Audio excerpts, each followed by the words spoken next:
ரொம்ப பசிக்குது, கொஞ்சம் சாப்பாடு போட்டு கொடுங்களேன். ஓ, சமைச்சு வைக்கிறது இல்லாம தட்டுல வேற போட்டு கொடுக்கணுமா? நான் உன் அண்ணியா இல்ல வீட்டு வேலைக்காரியா? அங்க கிச்சன்ல இருக்கு, போய் கொட்டிக்கோ போ. பொண்டாட்டிக்கும் நாத்தனாருக்கும் சண்டை போல இருக்கே. ஐ ஜாலி, போய் பார்க்கலாம்.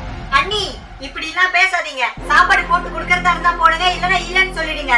எது ஊர்லயே நீங்க தான் ரொம்ப நல்லா சமைக்கிற மாதிரி பீத்திக்கிறீங்க. எனக்கும் சமைக்க தெரியும். அப்படியா? உன் அண்ணன் அப்பத்துல இருந்து டீ டீன்னு கேட்டுட்டே இருக்காரு. போய் டீ போட்டு கொடு பாப்போம். இப்ப பாருங்க, டீ அவ்வளவு சூப்பரா போட்டு காட்டுறேன்னு.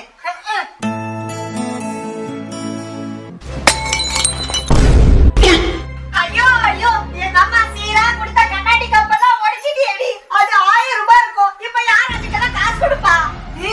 எங்க அண்ணன் கொடுப்பாரு. எங்க அண்ணன் எனக்கு உயிரியே கொடுப்பாரு. 1000 ரூபாய் கொடுக்க மாட்டாரு. இருங்க, வாங்கிட்டு வரேன்.